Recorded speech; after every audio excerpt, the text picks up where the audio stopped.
What is going on, FA Nation? John Impemba here with James Grande. Welcome into the Fantasy Alarm MLB DFS Game Day Playbook Show. Today, we're looking at the 12-game DraftKings Main Slate. James, how you doing, man? Apologize to everybody that we're a little bit late. My usual mic setup that wasn't working. Had to scramble around and find this headset, and we're on a headset for the first time in a while here on this show. So if I sound a little off to you all, apologies, but we do what we could for today. I like the headset. It's a nice gaming headset, as you guys all can see. Now you know John's a gamer.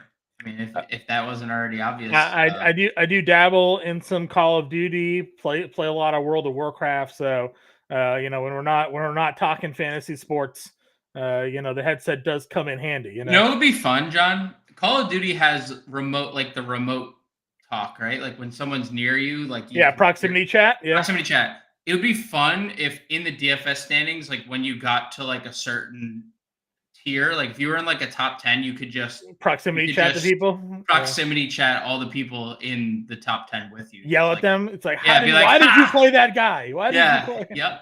Explain to me how you played. Exactly. That Martin Maldonado tonight, and he homered. Tell me what you did. All-star. Maybe all-star. Yeah, maybe all-star Martin Maldonado. That's true. It's true. So anyways, we appreciate you all tuning in here. It is Friday, TGIF. Hope you all enjoyed your 4th of July. Ate some good food, maybe, or didn't watch some fireworks, depending on your pet life situation there. James and I, dog owners, cat owners, so not always as fun anymore, but still, we have a lot to get to. You did the playbook today, so you were the man breaking it all down. I wrote up the Prize Picks underdog and sleeper articles. Those are out there today. This is a Coors Field slate, so we have the Royals in Colorado, and we have some rain on the East Coast for this slate as well. So, James, why don't you give us a quick rundown of what we're looking at here today? Yeah, I mean, fun overall slate. Obviously, Coors, Kansas City coming in with a 6-run implied total. Some solid pitching options, but some of those solid pitching options not exactly in the most favorable spots. I mean, Glasnow against Milwaukee, Houck against the Yankees with rain, Pablo Lopez against Houston, Max Fried and Aaron Nola going up against one another. So not exactly like your top tier pitchers in like elite spots, but we'll make do. You mentioned there's rain. Only one game on the main slate should be impacted at all. That's Boston, New York.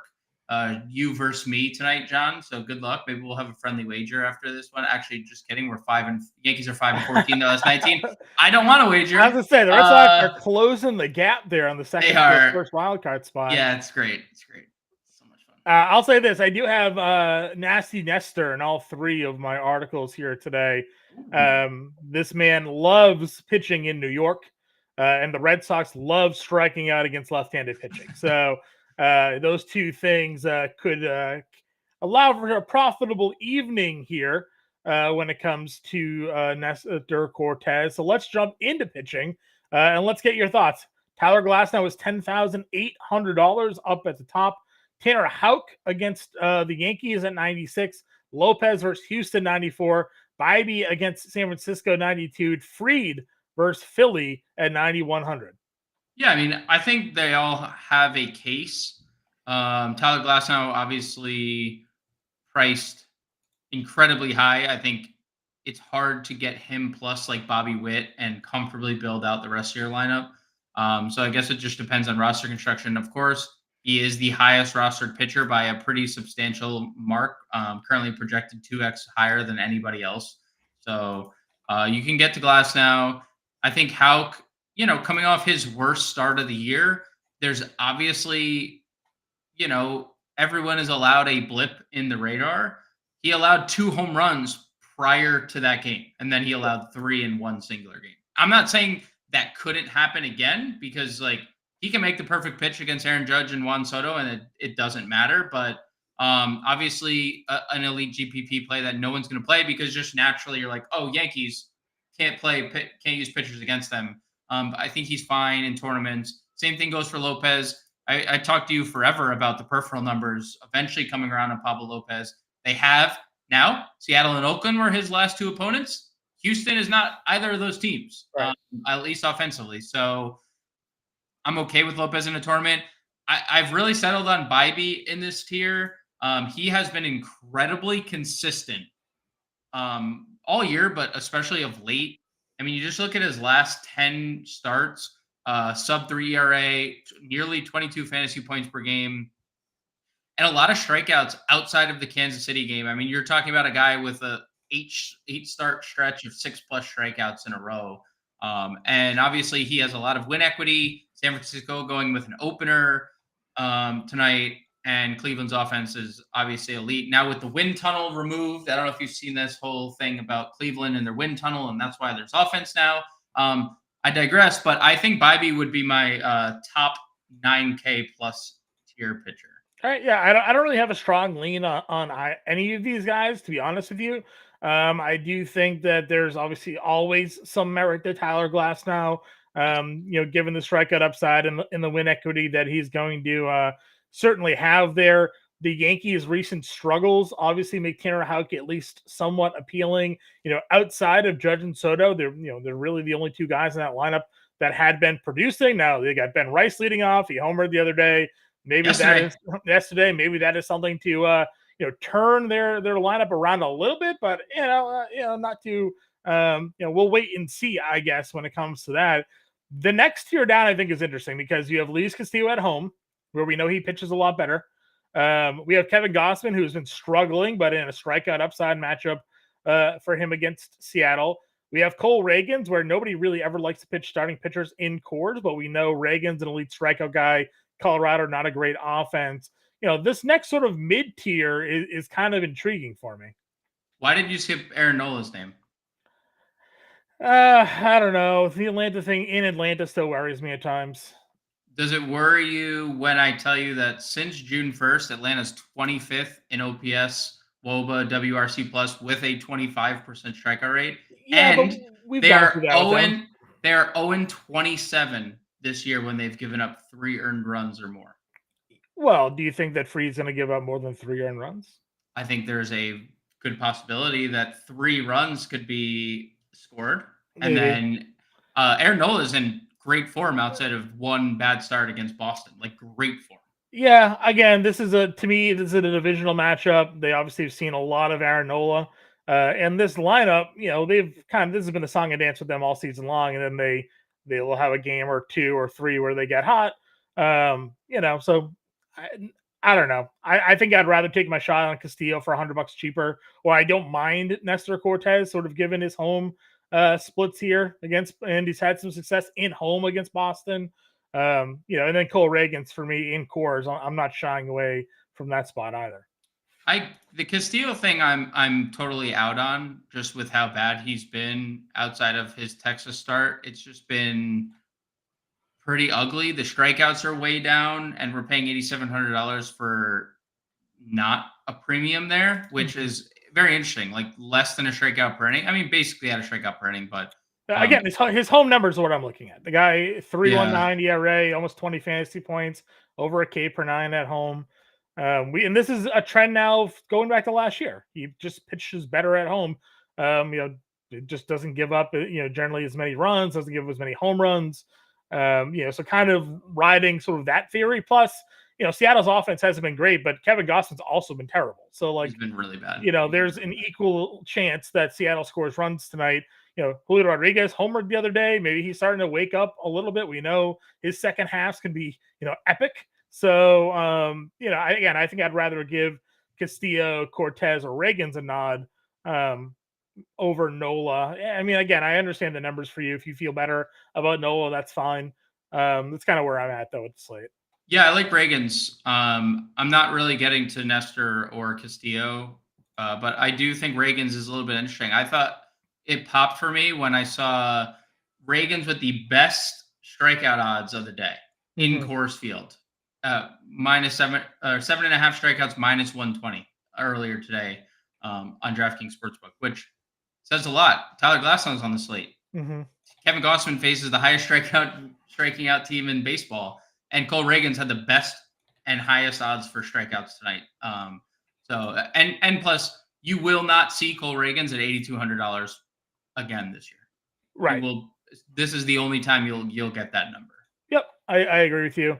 We had a comment in the chat saying Drew Thorpe. He's got Miami here today. Thoughts are Drew Thorpe is probably I'm going to say my favorite SP2 on the board. I think there's a lot working for him. The walks have been a concern for Drew Thorpe. Matchup against good team singular has been a concern.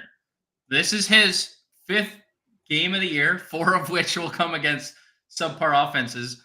And Miami since June 1st, 26% of the time they've struck out. They're 30th in OPS, 30th in WOBA, 30th in WRC+. There's 30 teams in baseball. By my math, that's last. Thorpe's walks, I mentioned, during that span since June 1st, Miami is walking 4% of the time. Right. 4. So, like, they're chasing, they're striking out. Like, there is not a lot to dislike about a guy who has 19 plus fantasy points in 2 straight games and his price decreased for arguably a better match for now, maybe the best matchup of all, right? So, I mean, if you want to even go a little bit further, the Red Sox just played in Miami. 2 of the worst pitchers on the Red Sox staff had been Brian Bayo and Nick Pivetta. Bayo went 6 2/3, allowed an earned run, and then Nick Pivetta took a no-hitter into the 8th inning. Yeah. So I mean, you take it with 2 guys that were in terrible form, and they absolutely shut down this Miami offense. You get a 7K Drew Thorpe here on a Coors Field slate. Where Bobby Witt, surprise, surprise, highest projected roster hitter on the slate. You're going to need to find some value to get those bats in there. Getting Drew Thorpe is certainly going to be a way to go about it. The White Sox offense has certainly been better-ish of late. Like again, Luis Robert and Andrew Vaughn and Tommy Pham back up there. Benintendi's been good. Dude, even the other day, I was going to say Benintendi. I got undid by the bottom of that lineup the other day. Lopez and like all those guys like doubled. That was terrible for me. And when we played Festa, I think it was, or whoever it was the other day, it was terrible. Yeah. Shane Baz makes his debut. Obviously, it's the Rangers, but Baz, again, considered one of the better pitching prospects in baseball for a period of time, had the Tommy John. He's back. He was dominant in AAA, like looking like the dude that many thought was going to come up here and be the next great Rays starting pitcher. 7,300. What are your thoughts here against the Rangers? Yeah, I mean, it's fine. I would say this is like half the Texas lineup has been really good and half of them have been bad, right? Like Semion's been really bad, but Seager's starting to hit now that he's playing every day. Wyatt Langford's been really good. They don't have Josh Smith in the lineup tonight, so like that's obviously a plus for Baz. Nathaniel Lowe's been good. He's hitting 3rd. I'm a little indifferent about it. I expect just Tampa being Tampa that he is going. I wouldn't say he's like hard capped at anything specific, but like you're not pushing him. Like you already traded Savali. I don't know if you're like necessarily there's not like a white flag being waved, but like if their offense can't wake up and the Yankees are obviously still Baltimore and the Yankees are still 9 and 11 games respectively ahead of them. They're only 1 game. Like Tampa's probably looking at like this is build Shane Baz back up for the second half for next year more than anything. So like I'm okay with it. I'm a little indifferent about it. I'd rather just save $300 and play Drew Thorpe because no one's really playing Drew Thorpe unless ownership's updated. I see 5%, 5.5%. Like that's I just updated it on site now, and I don't even disagree with you there really.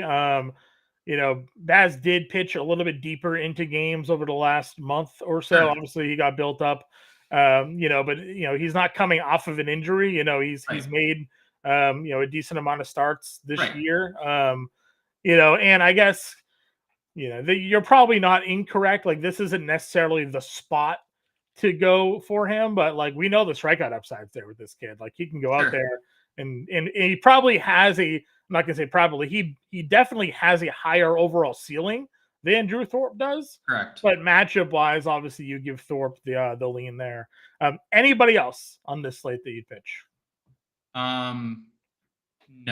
I mean, I expected Albert Suarez to get a little more ownership Not that I wanted to play him because I think that all the roof's going to cave in eventually on all the peripheral numbers for Albert Suarez, who just keeps getting lucky, just keeps getting away with it. So that would be the only. It is Oakland, right? That's your only like condition for Suarez. He gets. Yep, I agree.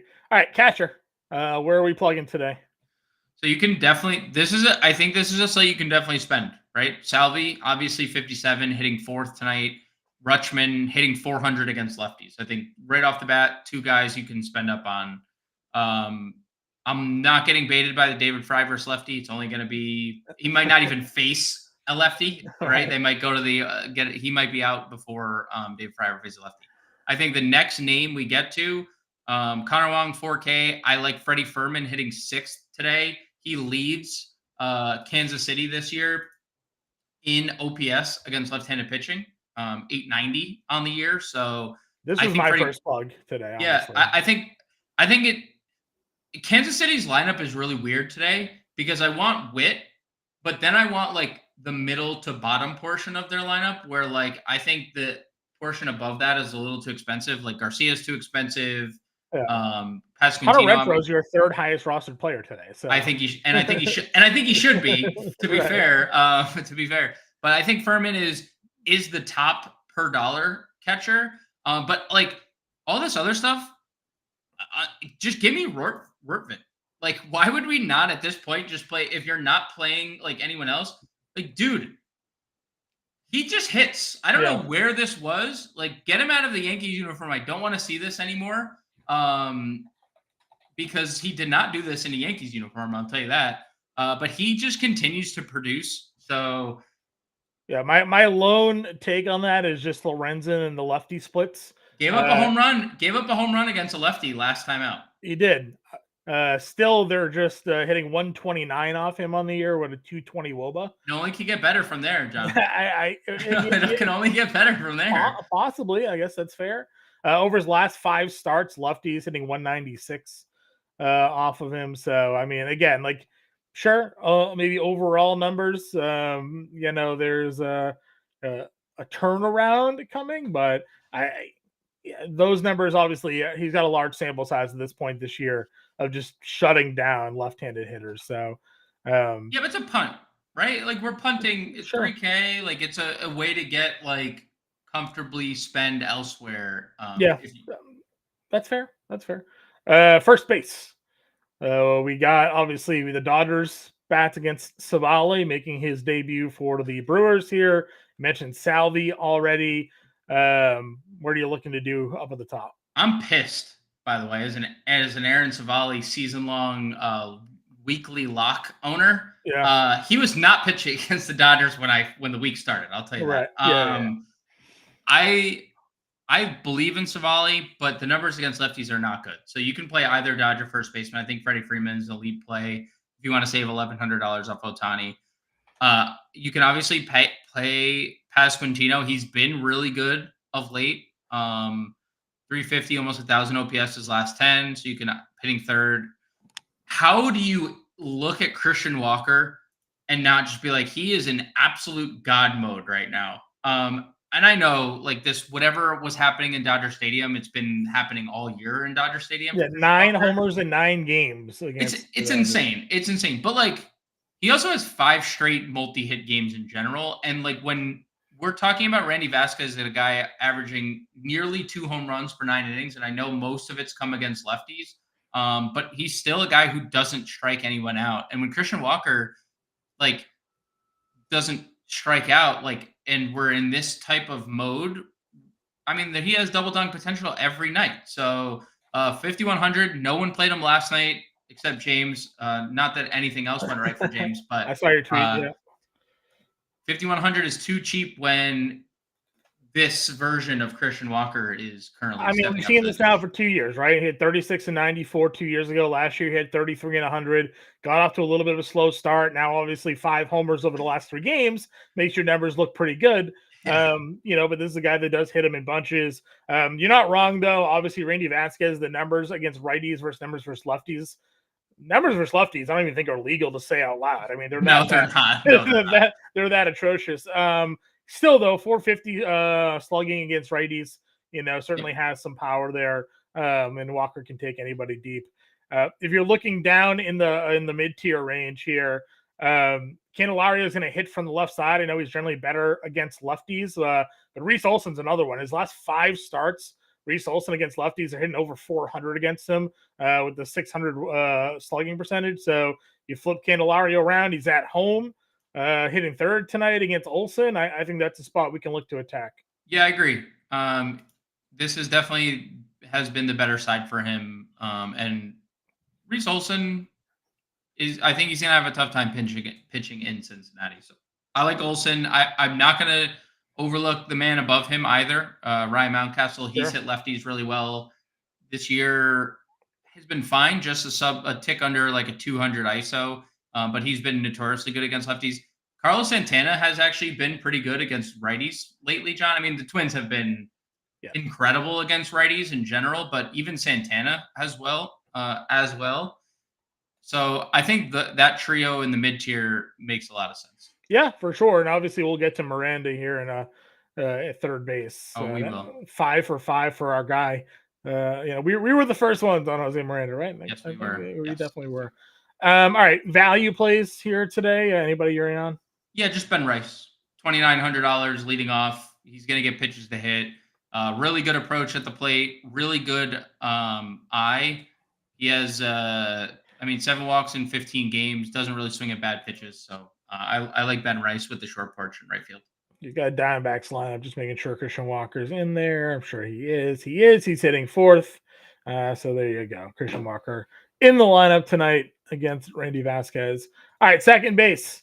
Then obviously Coors Field boost for Michael Garcia, who is second base only now, $5,400. Yeah, it's bizarre. Altuve and Albies up there. Ketel Marte will hit from the left side, not his strong side, but his left side against Vasquez. And I'll tell you the Vasquez splits here when we get to Marte. And then Westberg against a lefty as well at 5K. Yeah, I don't know if I'm paying 54 for Michael Garcia. I think that's a little too steep for me. I think there's better Kansas City second baseman in play here today, John, per dollar. Yeah, sure. 2 of them, actually. So I'm going to pass on the 5,400 for Garcia. You can play him in a tournament if you want. Marte, if you want to just go ahead and just rip the splits now, we can. Yeah, and again, this isn't the strong side split for Ketel Marte. He's better against lefties than righties.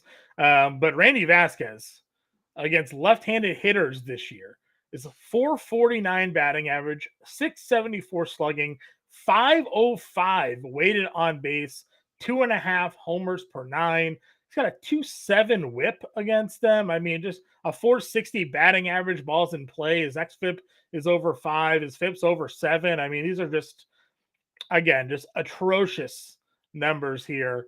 And you're going to have Marte again. Now he's flipped around against righties this year. He's only hitting 260 with a 150 ISO. Not great numbers for him. Just a 320 WOBA. Not great numbers for him against right-handed pitching. But sometimes when they're just throwing it underhand to you, which it seems like Vasquez is against lefties, anything can be possible there. I have a Diamondbacks outfielder I like tonight again in this matchup that we'll talk about, but you certainly can go there. Mid-tier, what are you looking at tonight? So I know Willie Castro was the only Twin that didn't do anything yesterday, but I'd be willing to go back to the well. Leading off, he's been pretty good, multi-position eligibility, 4,400. If you want to play India against Olson, you can. He homered yesterday. He's still continuing to be torching baseballs. Obviously, a tough spot, right? Like Reese Olson has been good against righties, but this is a good ballpark to hit in. And then you drop below Brandon Lau. Wow, yeah. My apologies. Home runs in 3 of 4. I mean, vintage Brandon Lau a little bit. 4 home runs over his last 10 games. A lot of power. Obviously, a really good spot in the lineup. I know you mentioned the Lorenzen splits, but the first half of the Tampa Bay lineup I think is pretty interesting. Nick Lofton. I know Nick Lofton has been really bad. Okay, hasn't been very good. I'm not going to sit here and defend that he has or hasn't been. But against lefties this year, Second on the team in OPS, 847, 377 WOBA. He has a 15% walk rate against lefties as well. So I don't hate Nick Lofton at $3,800.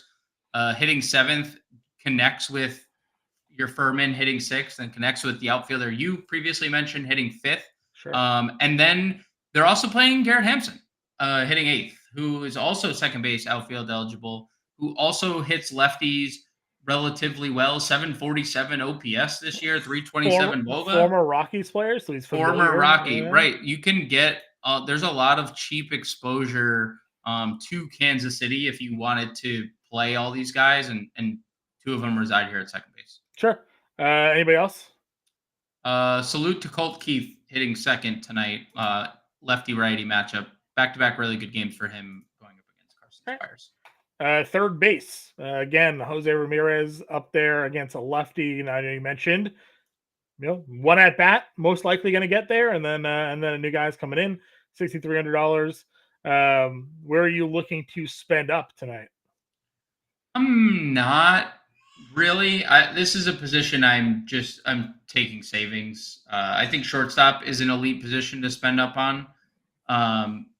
So like if you want to get to Machado, Slade Caccione has a really reverse splits type number, just like seemingly every Arizona starter this year. So I like Machado at 52. You can get some Jordan Westberg into your life if you're running an Orioles stack. But I really like just kind of like lower 4K tier. And then, how can either twin option would be your option? I think with how bad Lorenzen's been, Isaac Paredes stands out like a sore thumb. He's been really good lately. Had like 300-mile-per-hour baseballs that were caught last night, and still had like a pretty good fantasy game. He's been pretty good in a fantasy vacuum. And as I mentioned, this is the right side of the split that you want against Lorenzen. Righties against Lorenzen on the year, 291, 520 slugging, 380 WOBA.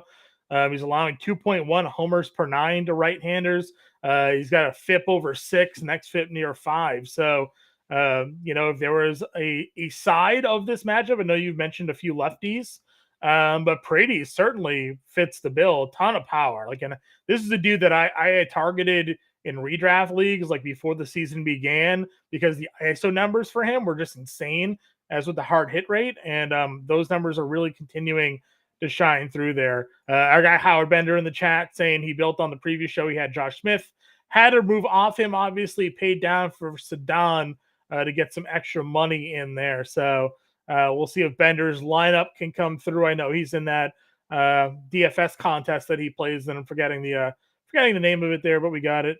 Novelli, again, I'm not a big Reese Olson guy if you want to take a shot there, but all roads lead back to Jose Miranda, don't they? Dude, it's just so since June 1 against right-handed pitching, Jose Miranda, 1,300 OPS, 300 ISO, 530 WOBA. What more do you need? Sean Dubin has big-time control issues and allows a ton of hard contact. So when he's not when he does strike people out, he does have a solid strikeout rate. The Twins aren't really at very high strikeout rate team, at least this current iteration. I really like Jose Miranda. And we had a comment from Cam. He's right in terms of like Brooks Lee not making sense at 2K. This is kind of where you got to make a decision, right? I like Miranda as the pivot off Lee. Like Lee is an easy pivot because they moved his eligibility to third, which kind of sucks, right? It's been shortstop the last couple of days. It makes sense that it's third. It also doesn't make sense that Miranda's not first. Like we should have both these things, right? Because like obviously both these guys aren't playing third. That's impossible. So like let's logically think that through. But if you don't have the money to play Miranda, well, you just punt the guy at 2K who's their top prospect, who has power from both sides and can do all those things. So I think if this is a position you spend down at, you're just plugging one of the Twins, and it's just dependent on what salary you have. Yeah, I agree. And again, this is a Coors Field slate.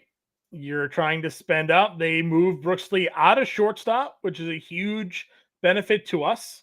We had talked about the last couple of slates with Brooks Lee at short, and you're like, man, I guess I kind of have to punt here, but I'd really like to play Elly De La Cruz today, or something, something like that kind of forced you into it. Now, third base is usually kind of loaded as well. Maybe not this year as consistently as other positions have been, but we've been plugging a lot of Miranda in. And I've talked a lot about when we've discussed Miranda, this is a big power guy. He hit 30 homers a couple of years ago in the minor leagues with a 340 average and a 900 OPS. And the power just hadn't really translated yet to the major league level, but he was young. I mean, he's just now 26. So you think about power primes, he's gotten a couple of times of years of exposure at the major league level, bouncing back and forth. And now he's settling in and he is just mashing righties right now. So you could get a big boost out of him power wise, but this certainly makes some sense to get the value on this slate. And I could see more people going Brooks Lee at third because they're spending up to get the big bats, Ohtani, Witt, and all that in their lineup here tonight. So don't hate it for sure. Any other third baseman for you? No, let's head over to the juicy position at short. It is a juicy position. So Bobby Witt, this is basically a DFS show of James's roto team. Hey, where's that roto team sitting right now? How about we talk about that? I mean, I'm in second still, so I don't know. You haven't looked at the up. I haven't looked today. Thank Justin Steele for his complete game today, and then revisit the standings a little bit. I haven't looked at it. I guess I'm in third now. Anyhow, Bobby Witt's up at top at $6,800. You got Gunnar against lefty against Harris. I really like Elly De La Cruz today against Reese Olson, 64. So again, I don't think you can go wrong with any of these three. Ownership's on Bobby Witt for obvious reasons. You go look at the pick'em sites today, his fantasy point projections were floating between 10.5 and 11, which is, the standard lines are 7.5, usually 6.5. If you're an elite player, it's 8. His is 10.5 to 11. So everybody's expecting Bobby Witt to just absolutely mash here today. But I think Elly is a great pivot off of him right now. Yeah, I mean, I don't think there's literally a wrong answer. The first 4 names. Witt is obviously hitting everything right now and goes into cores against a lefty. Gunnar hits lefties well, and Hogan Harris doesn't pitch to lefties well. Baltimore has had a pretty massive jump in terms of implied runs. They opened at 4.4. They're at 5. So just for context, nobody believes in Hogan Harris tonight, and Gunnar obviously homers every other night or every night, whatever form he's in. Bad form every other night, good form every night for Gunnar. And I agree. I mean, we've talked about Elly a lot. There are a few players in baseball that have the upside just flat out on a night-to-night basis because the speed, right, and the power.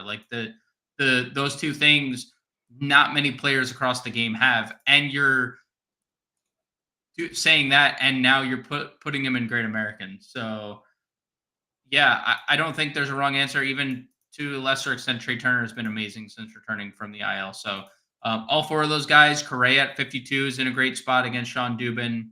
Seager getting Boz making his debut. So, season debut. So, there's a lot of spend ups. I don't really, honestly, with Josh Smith out of the lineup, there's not a lot else I like. I think opportunity cost is just you spend up at this position and then we've talked punts at second, punt catcher, first, third base. Just this is not a position I think you waste your time finding value at. I agree. I think the cheapest I would go here today, outside of if you wanted to chase a Paul DeJong home run or something like that at $3,400. I like Ha-Seong Kim, 4,300. Yep, he's slowly starting to wake up, and he has the power, speed. Hit 2 stolen bases the other day.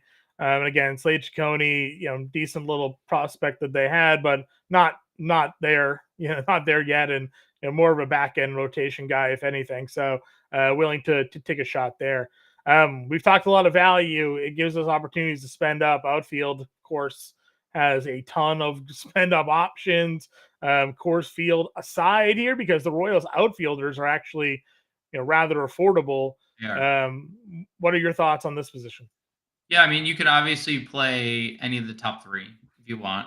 Soto had his second home run, or should have had 2 home runs yesterday. One was robbed. Aaron Judge is going to DH a lot moving forward, so he's going to only focus on hitting. That seems scary for opposing Right. pitchers. What And was he doing before? I know. Well, he's going to only DH until Stanton returns. And then they're like, hey, buddy, like, you got to go back to a two-way player. He's like, fine, I guess I can go back to hitting 32 home runs. And How hasn't Trent Grisham been cut yet, I guess is my question, after that center field play that he barely made the other day. No comment. But, Shohei Ohtani, you could obviously play. I mean, like, it's hard to, like, not like most of these guys. Like, Jordan's on a crazy heater. Yep. Tyler O'Neill hits lefties extremely well. Riley Green, there's some merit to getting to lefties against Spires. Luis Robert has been amazing. Interesting to see like how Hoeing is deployed. He threw like 40 something pitches in his last rehab. But like even if he's taken out of the game, I mean, we're talking about a Miami bullpen, right? It's still an advantageous spot for a pretty hot Luis Robert. And then like Santander at 48 just stands out like a sore thumb for me. Yeah, great spot, obviously, for Santander there. On the flip side, I mean, even though it's not a lefty, Brent Rooker can, know, a ton of power here on the opposite side of that matchup. And speed. And, like, weird. He's a couple steals the last couple games. Yeah, 4 stolen bases here now. Down in the mid-tier, guys that we've discussed kind of already, you can certainly take a look at. But then you have the Royals, right? Nelson Velasquez is down here. Renfroe is down here at $4,100. Certainly some good plays in this 4K range. So they sent Velasquez down. Okay. They have Renfroe, Blanco, Hampson tonight as their like deployed outfield. Okay.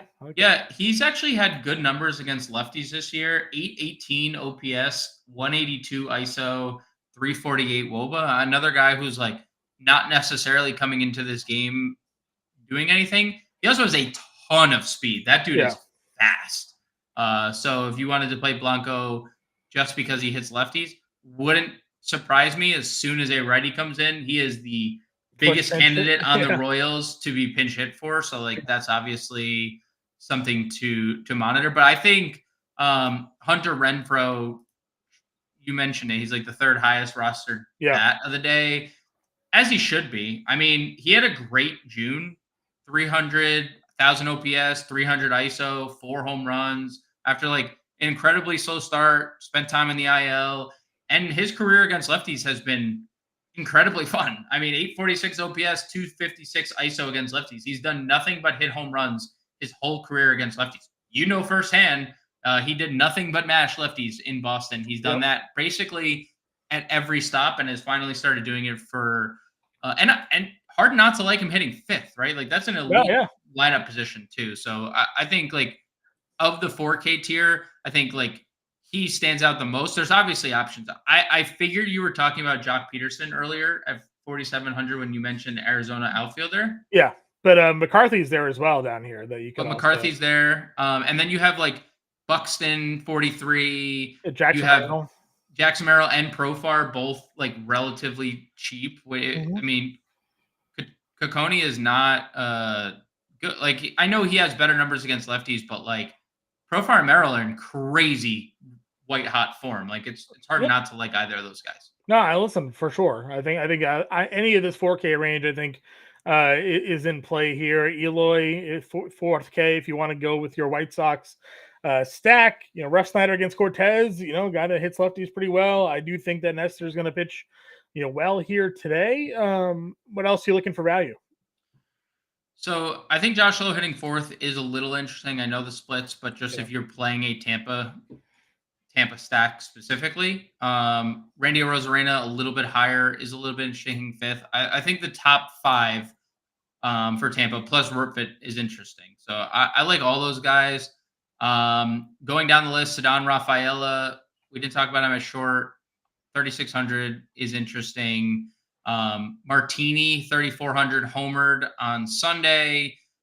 We haven't gotten a Baltimore lineup yet, but Austin Hayes 3,300, 800 plus OPS against lefties. I expect him to be in the middle of that lineup. I'm very high on Baltimore today, so I think it's I definitely think there's something to be said about a team implied total going up from 4.4 to 5 from the start of the day until now. So I think Austin Hayes at 33 makes a lot of sense. 31 Hampson we talked about already. Our guy Warren here wants to know our thoughts on a Rosarena and Siri. Again, getting the righty bats against Lorenzen today. I'm fine with it. You want to do a little righty stack against Lorenzen with Paredes and Rosarena? Like that's. I wouldn't go too deep in with Tampa Bay's offense here, but definitely the right splits if you want to make multiple lineups tonight. Yeah, I mean it's fine. Jose Siri, this is not the better split side for Jose Siri. Yeah. 35% strikeout rate, 36% strikeout rate against righties, 170 ISO, 664 OPS. So like home run. You're playing Jose. I mean, that's what you're doing. With Jose Siri, right? Jose Siri is a home run or nothing, anyway. Home run, or nothing. Rosarena, 654 OPS, 150 ISO, 28% strikeout rate. So like, it's not exactly my cup of tea. Sure. Ken the Man saying Will Benson's been sneaky good here. I mean, he robbed the home run yesterday. Yeah, he did homer. Again, you're getting lefties. I'm fine. Lefties against Olsen, I am perfectly okay with. As I mentioned before, last 5 starts for Reese Olsen against lefties, over 400 batting average, over 600 slug, over 400 WOBA. So, the only downside to that is still 0.8 homers per night. So he's not giving up a lot of homers, but now you put him in Cincinnati. So, homer boost, we'll say, in that spot. So let's get a lineup build. I imagine we're going Bobby Witt. We are. And Renfroe. That would probably be the first 2 plugs I'd use.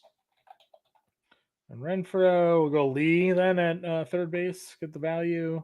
Furman. Are we 4 stacking? We going Hampson at second, or what are we doing? I'd 5 stack tonight. I mean, it's, if we want to go crazy. So, Thorpe. I mean, definitely Thorpe as our SP2. You psycho. What? What'd I do? You psycho. What'd I do? So, this is the decision. I think, this is obviously a spot we could just use, Reagan's at 82 and feel pretty comfortable about. That's kind of where you're getting an SP1 for $8,200 that he's just discounted because it's cores, but he still has the best strikeout odds of the day. Yeah. He's still incredibly too cheap, and Colorado still strikes out a boatload. I have no argument. That is actually insane that you have $4,000 remaining for a player. That's what I'm saying. I was about to say, can we do a 2-man Orioles? But you could definitely do a 2-man if you did. As my daughter I don't know if you heard that, but she did not want to play the Orioles. She didn't like the 2-man. Did not like the Orioles. She did not want to play the Orioles. I mean, first base I think is interesting in the mid tier, like the Mountcastle, Candelario, Santana. Honestly, Christian Walker. If we went off Ohtani and did a Walker Jock Jams 2-man game. Yeah, if we went off Ohtani, yeah. But we do what's 29 to do Walker. A one-off Walker with a $2,800 outfielder. What's that looking like? You could technically Colkeith's too expensive. I don't think there's a $2,800 outfielder that I'd play. Personally, I mean, if you wanted to punt, it's fine. If you came down off Ohtani and played Santander. I love Ohtani too much. I know. I mean, it's not a bad thing to love. It's such a good spot for him. He's 40. Santander's 48. What if we did Freeman instead of Ohtani? No, that gets us it. Santander and a $4,300 outfielder. Which is Jackson Merrill or Profar or anyone we really wanted. Larnack hitting third. Let's see if we had any connections or anything, but we're a little short on that. So I'm going to be doing a one-off Merrill here. It would be Hayes for $1,000 for $3,300, and then we'd have $1,000, and then it would be messy all over Yeah, we'd end up blowing up our lineup. All right, example lineup for everybody here. And Prince, I see your question on FanDuel. FanDuel starter. Give him a FanDuel starter tonight, James. Definitely not Cole Reagans. He's too expensive. My FanDuel starter is Thorpe at 77. Ooh. I think would be the path I'd go, especially with Coors. Witt's almost like $5,000 over there, so Okay. I think Thorpe at 77 would be the play. All right. Thorpe, Reagans, Furman, Freeman, Hampson, Lee, Witt, Renfro, Santander, and Merrill is what we're looking at here for an example lineup. We're 4 stacking the Kansas City Royals offense here. We're getting Freddie Freeman against Savale. We're getting Brooks Lee for some value. We're getting Santander against Hogan and Merrill against Saccone. And then Reagan's discount and Thorpe against Miami for our pitchers here. If you have any questions, you can find us on Twitter. Get us in the Discord as well. If you're not yet a member of the Fantasy Alarm family, now's your chance. First month, less than $20 when you use promo code Let's Go. Go to fantasyalarm.com/win. All Pro Access includes your fantasy football draft guide. That too is now live. If you want just the draft guide, you can go and purchase that. fantasyalarm.com/guide. Rankings, projections, strategy articles, you name it, we cover it there. Howard Bender, Andrew Cooper, myself, whole crew there, getting articles, getting you all ready for your fantasy football season. So fantasyalarm.com/guide. Or you want to become an all-pro member, go to fantasyalarm.com/win. Use promo code Let's Go to access to all of our premium content. Good luck with your lineups tonight. We'll be back on Monday, everybody. We'll see you then.